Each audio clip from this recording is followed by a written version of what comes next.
My name is Thomas Mineart and I'm an agent at the Iowa Realty Jordan Grove office in West Des Moines, Iowa.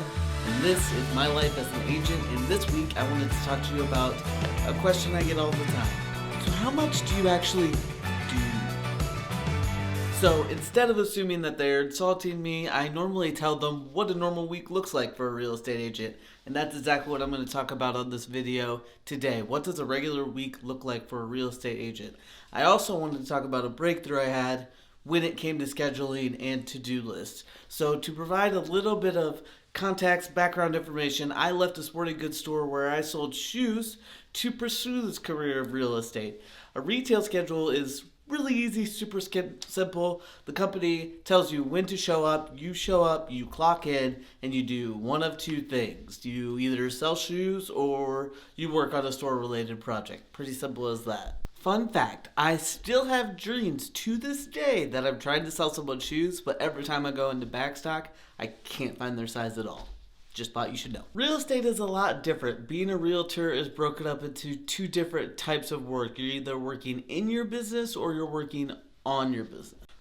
Working in your business is anything you're doing with or for a client. So showing houses, checking on a vacant listing before it's shown, scheduling showings, all closing activities like running checks or collecting signatures, negotiations, so much more. There's tons of stuff. Working on your business is anything you do that brings you new clients or helps you maintain your license. Maintaining your license is pretty obvious. It's all about just keeping up with fees and continuing your education classes.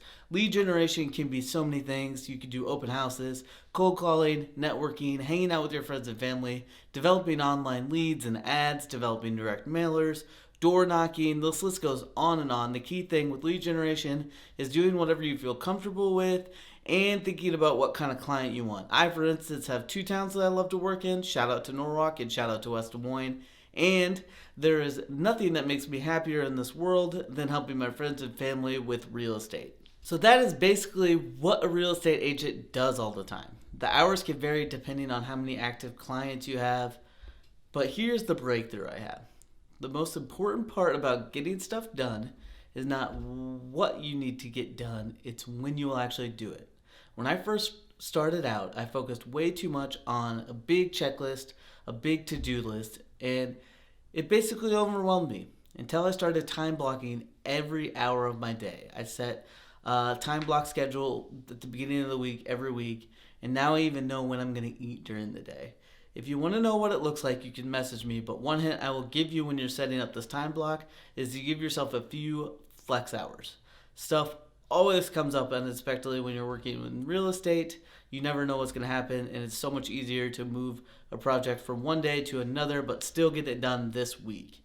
If you never end up using the flex hours, spend it doing something you enjoy, but could possibly be productive. Read a book, watch a few YouTube videos, call a random friend you haven't talked to in a while. Seriously, call a random friend that you haven't talked to in a while.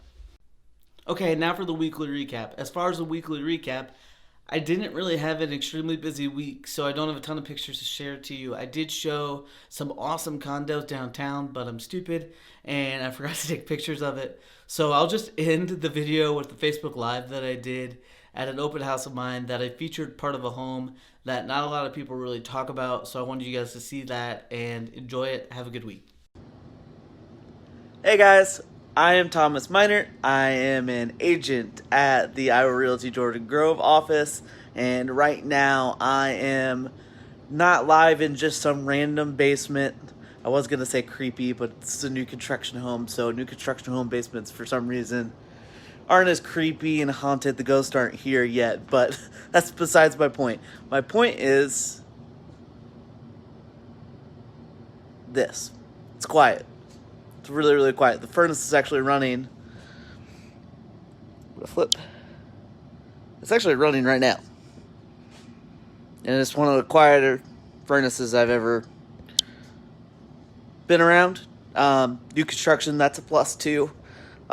Is that you're gonna get hopefully a really, really high efficiency utility and mechanicals and everything like that. I also want to point out this home, 119 Cortland, built by Poland Homes, tankless water heater as well. So another efficient appliance that he worked out. The only reason I'm hanging out in the basement is I just wanted to point out something that I sold 113, which is right next door. When they moved in, the biggest thing that they noticed is, dang, this house is just so quiet. And there's a lot of reasons for that. That furnace is one of them that I was just walking away from. And then Poland Homes builds all of their homes with 2x6 exterior walls. 2x6 exterior walls, instead of a 2x4, adds 2 more inches of insulation, 2 more inches of just exterior wall that protects you from the elements. So when you're sitting inside the house, there's less noise coming in, there's less unwanted air coming in. It helps with efficiencies as far as keeping your house hot or keeping your house cool. Either way. So just something to think about when you're looking at new construction. And one of the questions you can ask is, not every new construction builder will use 2x6 exterior walls compared to a 2x4. So that's something to ask. Once again, I'm at 119 Cortland Court in Norwalk. Beautiful home built by Poland Homes. I've been here quite a few weekends in a row. This is the last one that he has of this development. So if you want to live in this area with a well-built new construction home, come see me. I'm here today. Thank you.